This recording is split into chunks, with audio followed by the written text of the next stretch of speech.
ബ്രദർലോ എന്നല്ല എൻ്റെ മാനദണ്ഡം. അദ്ദേഹം നല്ലൊരു പൊതുപ്രവർത്തകനാണ്. ഈ ഇലക്ഷനിൽ എൻ്റെ ചീഫ് ഏജൻ്റായിരുന്നു. നല്ല സത്യസന്ധനായ മാതൃകാ പൊതുപ്രവർത്തകനാണ്, എല്ലാവർക്കും അറിയാം. അതെൻ്റെ സഹോദരൻ എന്നത് നിയമപരമായ തടസ്സമില്ലാന്ന് ഞാൻ മനസ്സിലാക്കുന്നു. എന്നോട് ഒന്ന് രണ്ട് ആളുകൾ ചോദിച്ചു, വേറെ എവിടെയെങ്കിലും നിയമിച്ചിട്ട് ഇവിടെ വർക്ക് ചെയ്താൽ പോരായിരുന്നു.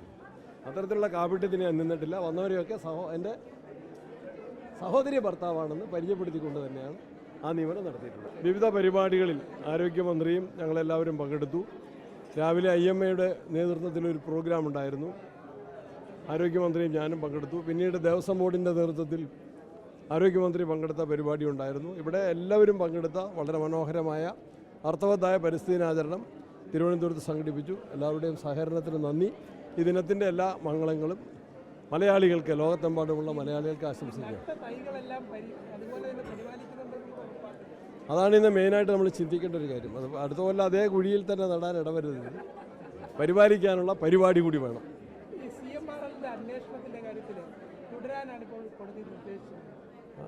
കോടതി വിധി സ്വാഗതം ചെയ്യുന്നു. പോസ്റ്റൽ സ്റ്റാഫിലെ നിയമനവുമായി ബന്ധപ്പെട്ട് വലിയൊരു വിവാദം ഉണ്ടായി. സ്വന്തം ബ്രദറിനായി നിയമിച്ചു എന്നുള്ളതായിരുന്നു വാർത്ത. അത് നമുക്ക് എല്ലാവർക്കും അറിയാം. ഇതിനോട് എല്ലാവർക്കും വ്യക്തമാക്കപ്പെട്ട കാര്യമാണ്. ബ്രദർലോ എന്നല്ല എൻ്റെ മാനദണ്ഡം. അദ്ദേഹം നല്ലൊരു പൊതുപ്രവർത്തകനാണ്. ഈ ഇലക്ഷനിൽ എൻ്റെ ചീഫ് ഏജൻ്റായിരുന്നു. കണ്ണൂർ ജില്ലാ കോൺഗ്രസ് കമ്മിറ്റി പ്രസിഡന്റ് തന്നെ അദ്ദേഹത്തെ ഇങ്ങോട്ട് ശുപാർശ ചെയ്തു. അദ്ദേഹം തന്നെ ആ കാര്യം പറഞ്ഞിട്ടുണ്ട്. 2 ടൈം പഞ്ചായത്ത് പ്രസിഡൻ്റായിരുന്നു. കേരളത്തിലെ റെക്കോർഡ് ഭൂരിപക്ഷത്തിന് ജയിച്ച പഞ്ചായത്ത് മെമ്പറാണ്.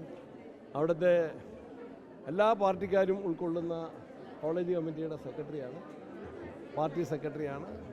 നല്ല സത്യസന്ധനായ മാതൃകാ പൊതുപ്രവർത്തകനാണ്, എല്ലാവർക്കും അറിയാം. അതെൻ്റെ സഹോദരൻ എന്നത് നിയമപരമായ തടസ്സമില്ലാന്ന് ഞാൻ മനസ്സിലാക്കുന്നു. എന്നോട് ഒന്ന് രണ്ട് ആളുകൾ ചോദിച്ചു, വേറെ എവിടെയെങ്കിലും നിയമിച്ചിട്ട് ഇവിടെ വർക്ക് ചെയ്താൽ പോരായിരുന്നു. അത്തരത്തിലുള്ള കാപട്യത്തിന് ഞാൻ നിന്നിട്ടില്ല. വന്നവരെയൊക്കെ എൻ്റെ സഹോദരി ഭർത്താവാണെന്ന് പരിചയപ്പെടുത്തിക്കൊണ്ട് തന്നെയാണ് ആ നിയമനം നടത്തിയിട്ടുള്ളത്. അതാ ചോദിക്കാൻ വന്നത്. സാധാരണ ഇത്തരത്തിലുള്ള കാര്യങ്ങളിൽ മറ്റാരുടെയെങ്കിലും കീഴിൽ നിയമിച്ച് തുടരുകയാണ് ചെയ്യുന്നത്. അപ്പോൾ ഇത് അസാധാരണമാണ്. വേണ്ടെന്നുള്ളതാണ്.